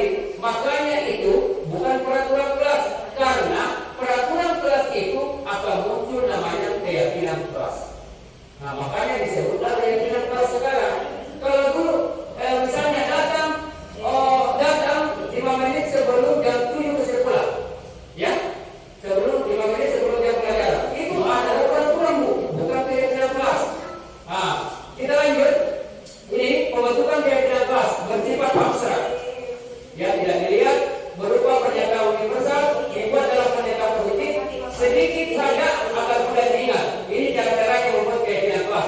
Kemudian sesuai dengan kondisi kelas dan sekolah saya kemudian terapkan. Semua warga sekolah, warga kelas dilibatkan saat membuat keyakinan kelas. Jadi jangan kita membuat aturan keyakinan kelas, kita yang buat, diusahakan anak-anak memberikan. Baru ditempelkan, baru disetujui atau tidak. Setuju tidak kalau begini. Karena peraturan kelas itu akan muncul keyakinan kelas. Jadi kalau kita yang membuat aturan baru kita tempel, kemarin kan ditulis di situ maka prinsip kelas. Ya, itu mulai dari tahun sudah berpuluh tahun masih itu terus. Padahal setiap anak itu beda, ya, berbeda. Kemudian ini, disinilah dari sini kita perlu tahu kenapa ada namanya keyakinan kelas ini. Peraturan kelas guru akan muncul yang namanya keyakinan. Kalau anak-anak mempunyai keyakinan mau disiplin sendiri tanpa yang namanya dikasih hukuman, tanpa dipaksa, tanpa apa, akan muncul ini keyakinan kelas. Kemudian ketika yang namanya lingkungan positif. Jadi biar anak-anak, biar bukan wali kelasnya yang ada berpikir itu terus tergantian, maka anak-anak akan tercipta lingkungan positif. Ketika lingkungan positif itu tercipta, maka budaya itu akan ada. Atau budaya itu ada, budaya positifnya ada. Tercipta sendiri, tapi berangkat dari ini. Tapi susah ini, karena sering peraturan kelas kita berlakukan sementara kita simpan hukum. Ini. Kemudian kita lanjut ya, ini yang mana merupakan keyakinan kelas dan mengapa ini? Misalnya akan tepat waktu, menjaga kebersihan sekolah, berdoa sebelum dan sesudah kegiatan, aktif dalam pembelajaran, tertib. Kesepakatan kelas ini ada juga ini. Kami guru dan murid yang saling menyayangi. Berbagai murid ini yang disampaikan. Kemudian nanti lanjut ini. Kalau selalu misalnya ya, kalau beraturan, selalu kembalikan buku pada tempatnya. Misalnya anak sudah membaca, kembalikan buku. Itu peraturan bu. Tapi kalau keyakinan kelas itu namanya tanggung jawab. Ya, dibuat itu bertanggung jawab. Tidak usah lagi selalu kembalikan buku pada tempatnya. Yang jelasnya bertanggung jawab. Ini contoh peraturan. Misalnya ada lagi peraturan begini, dilarang mengganggu orang lain. Artinya keyakinan itu menghormati orang lain. Dibuat kalimat supaya anak-anak itu mudah diingat. Jangan panjang-panjang. Kemudian misalnya hadis di sekolah 15 menit sebelum belajar dimulai, itu menghormati orang lain ataupun berkomitmen. Itu kalau keyakinan kelas. Makanya diadakan keyakinan kelas. Kemudian ini orang dilarang melakukan kekerasan. Itu namanya keselamatan. Jadi kalau kita buat keselamatan kelas itu harus keyakinan kelas, maka ini harus tidak kalimatnya pede-pede. Ya. Selain itu ini yang terakhir ini segitiga restitusi. Segitiga restitusi ini suatu proses dialog yang dilakukan guru, ya, agar dapat menghasilkan guru yang mandiri dan bertanggung jawab. Ini adalah salah satu ya alternatif dalam menangani anak-anak ketika melanggar keyakinan kelas ataupun keyakinan sekolah. Ini yang pertama ini menstabilkan identitas dulu, distabilkan identitasnya siswa dulu, peserta didik kita. Kemudian kita validasi tindakan yang salah, kemudian kita menanyakan keyakinan. Perhatikan ini, bagaimana kalimat-kalimat yang bagaimana itu yang namanya menstabilkan siswa. Ini perhatikan, berdasarkan prinsip membuat kesalahan anak adalah bagian dari proses pembelajaran. Kita berikan anak-anak ini support, berbuat salah itu wajar. Jangan kita anak-anak salah, kita tambahin itu, dia tidak terpaksa contohnya kita. Seharusnya kita berikan ini kalimat ini, berbuat salah itu wajar. Ataukah tidak ada manusia yang sempurna? Ataukah kita Bapak juga pernah melakukan itu supaya anak-anak ini stabil emosinya. Ketika anak-anak itu keadaan emosi misalnya berkelahi anak tidak boleh masuk, jangan langsung kita marah, kasih kalimat-kalimat yang positif seperti ini. Memang begitu ya, tidak mau juga mencari siapa yang salah, tapi Bapak ingin mencari solusi dari permasalahan. Atau itu kamu jangan merasa seperti itu karena mempertahankan diri. Jangan kita berikan anak-anak itu kita biasa baru masuk di dalam, apalagi kalau kita tahu salahnya balas nonton gimana? Padahal tidak boleh. Distabilkan melarang emosinya. Distabilkan itu. Kemudian kita baru masuk yang namanya validasi. Divalidasi tindakan yang salah. Misalnya ini, kamu pasti punya alasan. Baru ditanya anak-anak, apa alasan kenapa begitu? Pasti dia bicara. Kenapa dikasih begitu teman-teman? Atau kenapa terlambat? Ini kalimat-kalimat yang harus dibudayakan ini.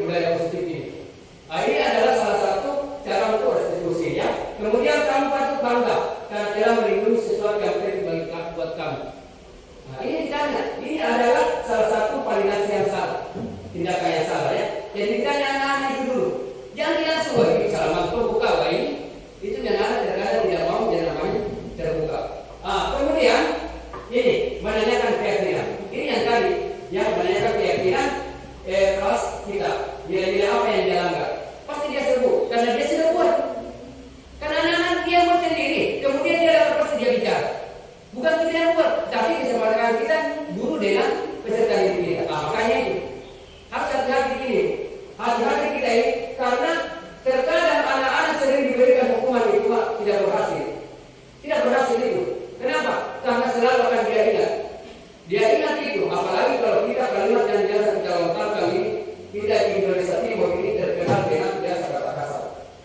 Saya mampu engkau, apalagi kalau kalimat itu bisa kita, karena anak-anak itu adalah masa emasnya pada waktu masih SD, masa emasnya beranak. Kapan kita berikan itu, maka dia akan selalu jadi sampai besar. Bapak sama kalau itu masih ingat. Tanya waktu bapak sekarang, bagaimana gurunya itu? Pasti tanya. Nah, kemudian ini salah satu penerapan yang restitusi ibu saya akan berikan. Yang bagaimana caranya menangani anak-anak siswa. Ya, perhatikan bu ketika. Ya. Pak, ada teman di rumah sakit.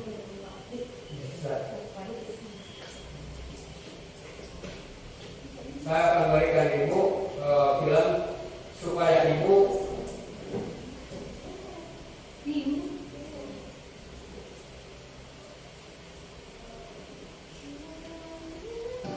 Ibu dan Bapak Guru, ini akan menunjukkan bagaimana seorang guru dalam posisi manajer menggunakan penerapan segitiga restitusi.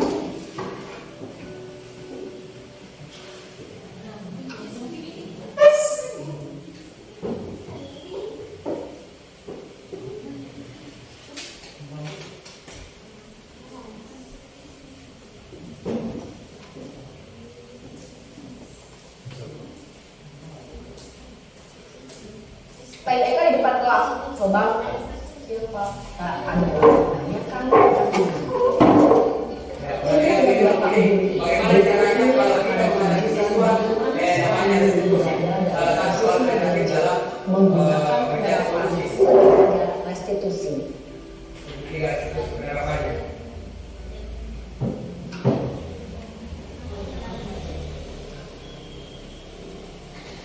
Kadang-kadang tidak sesuai apa begini. Biar dia sendiri ada juga. Kalau lihat. Sudah lama nggak ketemu Sarah? Kenapa hari ini ada di sini? Kesel pak, kesel banget. Masa aku dikatain tukang fitnah pak? Ya aku marah lah. Aku balik ngatain Eka di depan kelas. Kesel banget. Oh begitu. Ya pasti kamu marah dan kesal. Bapak juga akan marah apabila ada yang menuduh Bapak seperti itu. Pada saat itu kamu mau melakukan apa? Ya saya langsung ngatain Eka lah pak. Kesel banget. Saya bentak-bentak dia depan teman-teman lain. Oh begitu. Pasti kamu melakukan seperti itu karena suatu alasan tertentu kan? Iyalah, masa saya diam saja pak? Ya saya bela diri lah. Masa saya dituduh tukang fitnah? Ya wajar lah. Mempertahankan harga diri itu sesuatu yang penting buat kamu. Untung kamu tidak bertindak lebih gegabah lagi. Hanya membentak-bentak. Iya pak. Untung saya masih bersabar dan hanya membentak saja. Sudah gemes padahal. Saya pasti bela diri lah. Ya pasti ya. Tapi kamu memilih untuk tetap bertahan dan bersabar. Kamu memilih untuk tidak berbuat lebih parah lagi kan? Iya. Nah, sekarang coba kita lihat lagi tindakan kamu yang bentak-bentak Eka di kelas. Tindakan kamu itu kira-kira sesuai dengan keyakinan kelas atau prinsip kamu tidak? Enggak lah pak. Capek pak jadi pemarah. Jadi keyakinan atau prinsip mana yang kurang sesuai dengan keinginan kamu? Ya saya sebenarnya sangat menghargai orang lain. Mungkin saat itu saya menjadi emosi. Jadi tidak menunjukkan sikap itu. Kamu meyakini tidak? Menghargai orang lain itu penting buat kamu. Yakin lah pak. Iya, setuju. Kita harus saling menghargai. Namun ada juga keyakinan yang kita sepakati yang perlu kita jalankan apabila kita sedang marah, bukan? Ya, saya bisa lebih proaktif, mulai dengan diri sendiri. Saya bisa jadi lebih bersabar, mengambil waktu jeda untuk berpikir mau apa selanjutnya. Kira-kira kamu bersedia memperbaiki masalah ini tidak? Bersedia, Pak. Kalau kamu memperbaiki masalah ini, kamu akan menjadi orang seperti apa? Saya akan menjadi orang yang bertanggung jawab kali ya, Pak. Dan senantiasa proaktif. Iya, menurut kamu bagaimana rasanya menjadi orang seperti itu? Ya nyaman lah, bangga bisa bersabar dan menahan diri. Baiklah kalau begitu. Yuk kita pikirkan bagaimana memperbaiki masalah ini.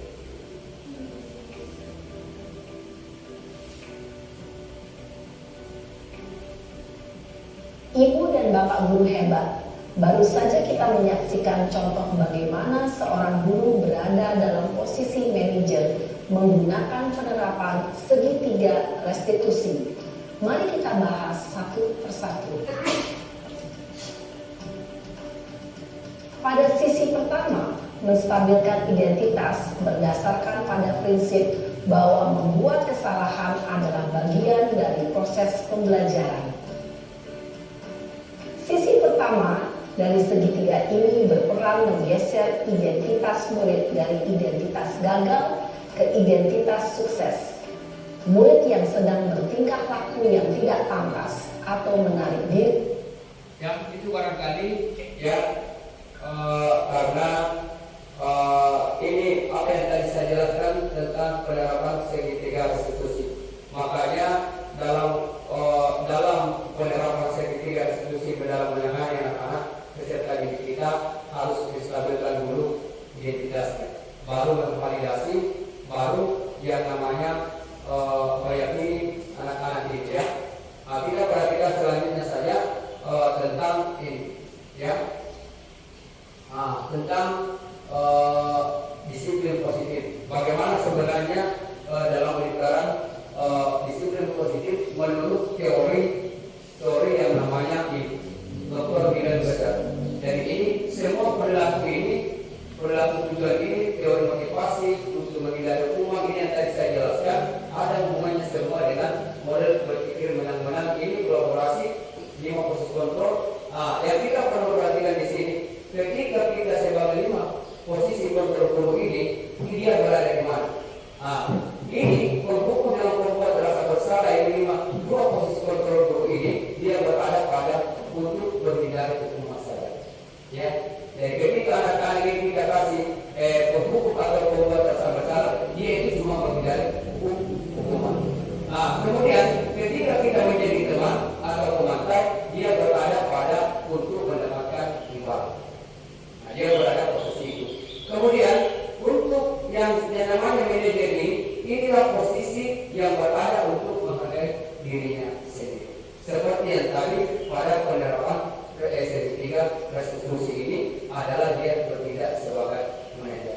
Makanya kita sebagai seorang guru ini harus banyak-banyak untuk melakukan manajer. Kemarin ada teman di calon guru penggerak kemarin bertanya, ketika anak itu selalu ini yang bersalah, apa yang kita mesti lakukan? Maka kita seorang guru ini kan salah satu yang namanya jalan untuk solusi untuk anak-anak menangani ketika orang melanggar keyakinan kelas. Kalau kita ini harusnya bersifat manajer, jangan kita selalu bertindak hukuman, karena sekarang ini karena beda kodrat samanya sekarang. Beda dengan orang-orang tua dulu kita atau kita yang sekolah dulu. Kita coba bandingkan saja. Di zaman dulu tidak ada namanya HP, sekarang ada. Iya, baru kita mau posisikan seperti dulu. Itu mendukung anak-anak sebenarnya. Makanya anak-anak sekarang itu kita harus tidak boleh, tetapi bagaimana kita mengontrol anak-anak dalam yang namanya media elektronik. Artinya seperti HP. Kita harus kontrol. Jangan kita lalu berikan, kita tidak mengontrol. Sama dengan itu juga anak-anak sekarang. Kita perlu yang namanya menuntut. Jadi kita tidak lagi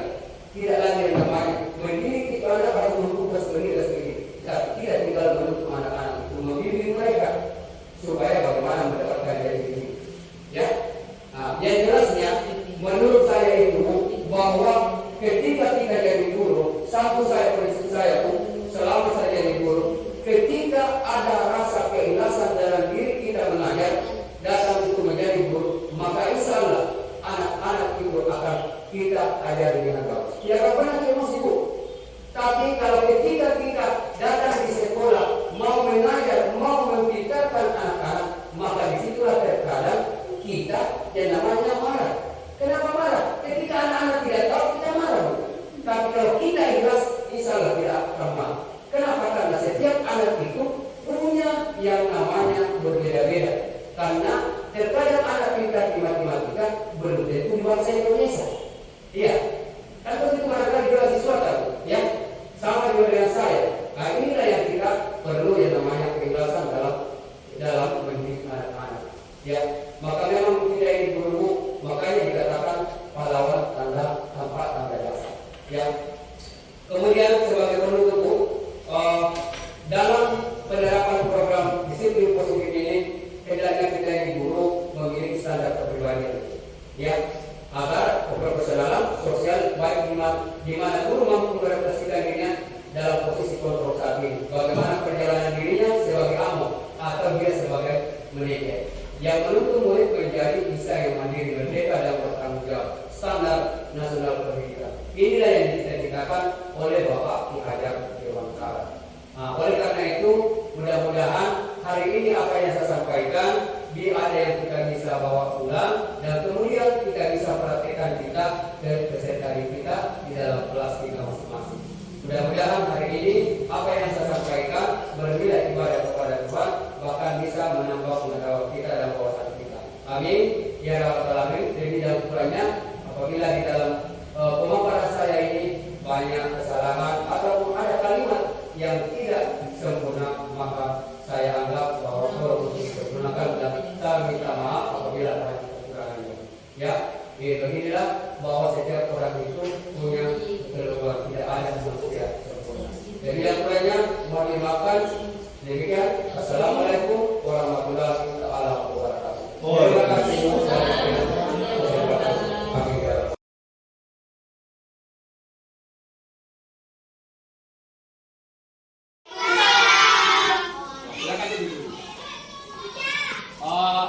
Assalamualaikum warahmatullahi wabarakatuh. Waalaikumsalam warahmatullahi wabarakatuh. Bagaimana kabarnya hari ini, Nak? Baik. Sehat ya? Sehat. Sekarang hari ini kita akan membicarakan tentang namanya keyakinan kelas. Pernah dengar keyakinan kelas? Pernah? Pernah. Pernah ya? Kalau peraturan kelas pernah? Pernah. Contoh peraturan kelas yang bagaimana itu, Nak? Membersihkan kelas setiap pagi. Oke, apa lagi? Tidak boleh terlambat. Apa lagi? Tidak bisa berbicara kotor. Oke. Sekarang hari ini kita akan membicarakan tentang keyakinan kelas. Karena keyakinan kelas inilah nanti kita pakai di dalam kelas. Aturan-aturannya itu menjadi keyakinan kelas. Yang tadi itu kita sebut namanya peraturan kelas, ya. Jadi nanti kita membuat yang namanya keyakinan kelas. Keyakinan kelas inilah yang kita sepakati antara kita dengan saya juga. Ya, itu yang kita lakukan, Nak. Oke, sudah mengerti ya. Jadi nanti itu kita akan kalian, Nak, semua anak-anakku akan saya kasih kertas sebentar. Silakan menuliskan apa keyakinan kelas kita menurut kita. Setiap orang menulis. Nanti kita tempel di atas, ya, keyakinan kelas kita yang bagaimana. Itu kan tadi mengatakan bahwa peraturan kelas misalnya membersihkan kelas. Itu termasuk dalam keyakinan kelas yang namanya disiplin. Kalau tidak mengganggu orang lain atau tidak berbicara kotor, artinya menghormati orang lain. Dan keyakinan kelas itu menghormati orang lain. Jadi sebentar kita tulis ada kata saya berikan sebentar, kita baru tempel. Ada namanya stick note, ya. Ya, stick note ini akan saya bagikan untuk menulis keyakinan kelas. Apa yang kita mau. Dan setiap orang silakan tulis, bisa lebih daripada satu keyakinan kelas yang menurut kita yang kita menurut pendapat kita, ya, keyakinan kelas yang bagaimana, ya. Oke.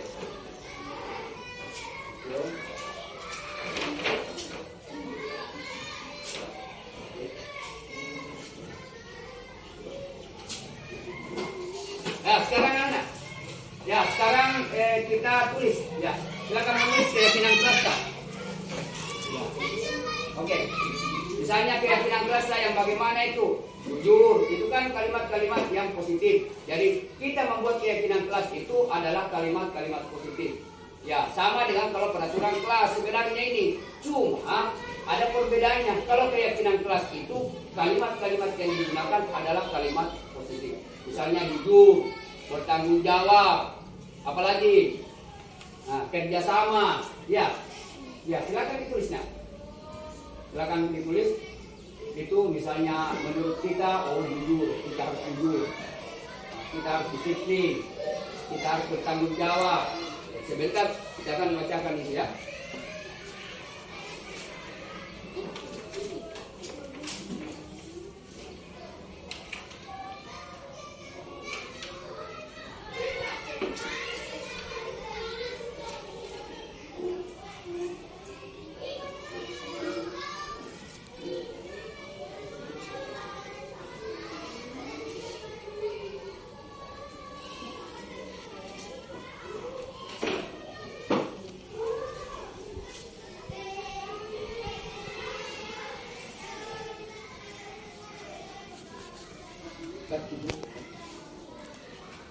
Sudah selesai ya? Sudah ya? Kalau kita selesai sudah, silakan tempelkan di atas di sini. Itu yang kita sudah tulis tentang keyakinan kelas kita. Silakan di atas nak, ditulis. Ditempel di atas. Silakan. Tempel masuk di sini nak. Ya. Tempel masuk di sini. Tempel saja. Ya, tempel. Oke. Silakan kamu. Ya, silakan nak. Ya, sini. Ya, tidak masalah. Tidak masalah gitu nak. Yang penting ada kita tutup tentang keyakinan kelasnya ini ya. Ya. Oke. Oke. Yang lain nak. Oke. Ya, terus tempel bagi di atas nak. Ya, silakan nak, coba. Jangan di atas nak. Satu mana? Duduk saja. Apakah? Ya, tidak. Kita tulis saja di sini nak, jujur. Ya, jujur. Tulis lagi. Tulis gini nak.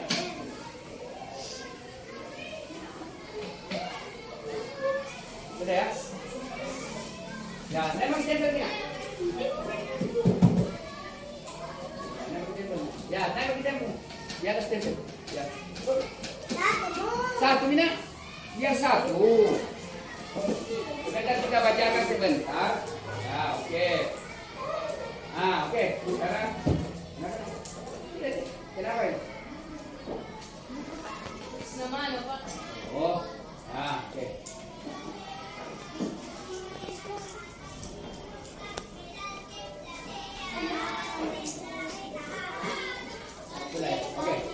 Sekarang perbaiki dulu sana.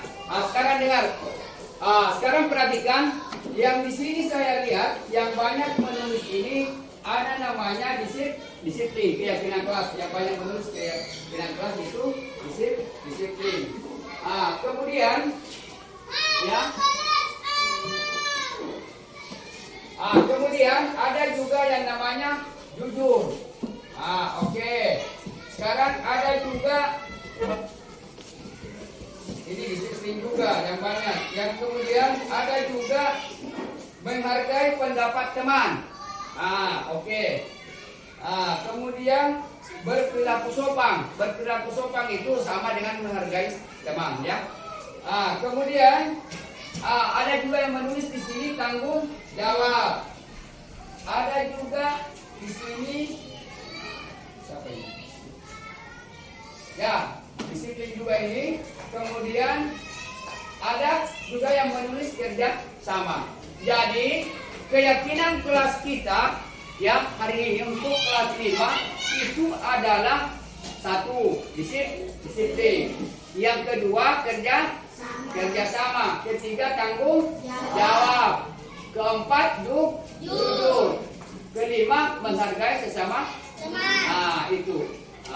Jadi inilah yang nanti yang kita berlakukan di kelas selama kita di dalam kelas maupun di luar kelas.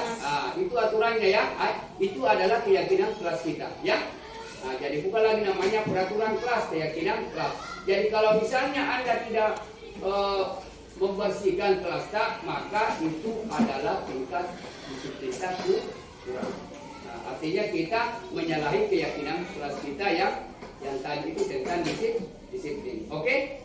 Nah, jadi inilah yang nanti kita kita berlakukan di dalam kelas kita. Jadi sebelum saya tutup, silakan dulu untuk kita di sini silakan menuliskan nama-namanya ya. Ya di sini nak satu persatu di sini. Ya satu persatu untuk menulis namakan. Oke. Ya tulis kita dulu. Nah kita tulis namakan di sini baru tanda. Ya sebentar kita terima giliran tak. Ya satu-satu. Yeah.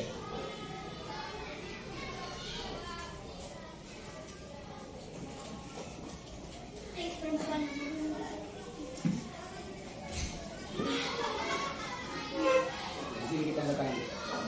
Ya, kita tanda tangan. Oke, sekarang kita giliran tak. Ini lagi nak, tulis nama tak.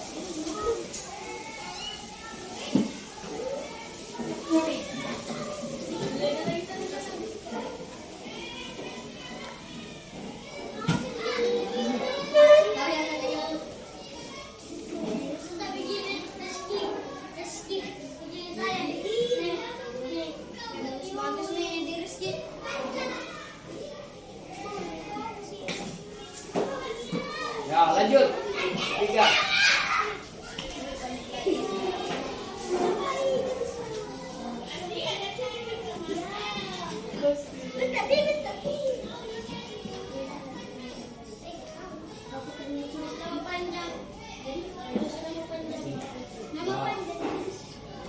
Nah, kita nak.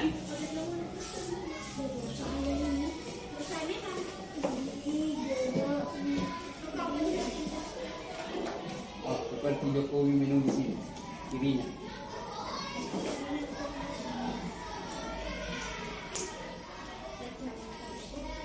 Ya, tanda lagi. Ya, oke. Lanjut. Kita nak.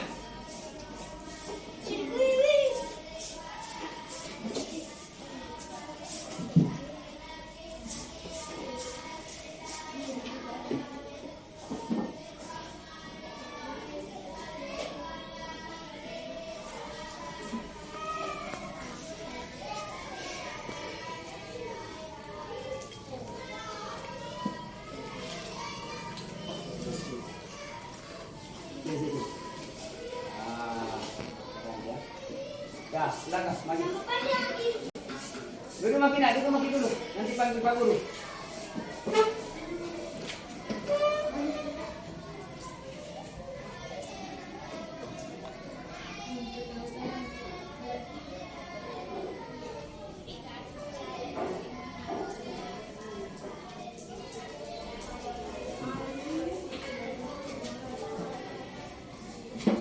Ya, lanjut.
Oke, buka dulu. Ya. Ya silakan dulu nak. Demikianlah tadi tentang keyakinan kelas kita yang akan berlaku hari ini di sekolah kita di Darul Penanggungan. Kemudian nanti di kelas ini itulah yang keyakinan kelas kita yang berlakukan setiap hari ya. Keyakinan kita kelas bawah seperti ini ya. Jadi anak-anakku sekalian sudah mengerti tentang apa yang kita harus perbuat di dalam kelas kita maupun di luar kelas kita, karena sudah ada keyakinan kelas kita ya. Oke. Ya, terima kasih. Assalamualaikum warahmatullahi wabarakatuh. Waalaikumsalam warahmatullahi wabarakatuh.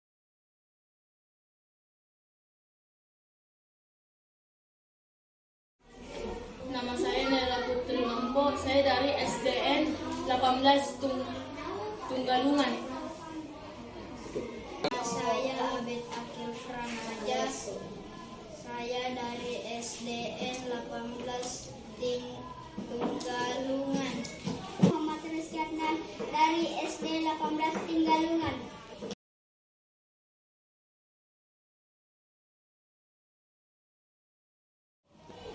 Penting.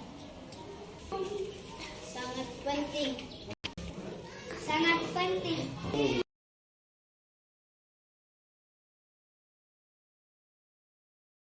Bahagia. Bersemangat.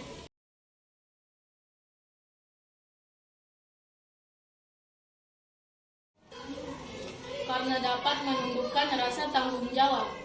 Karena membuat kita disiplin.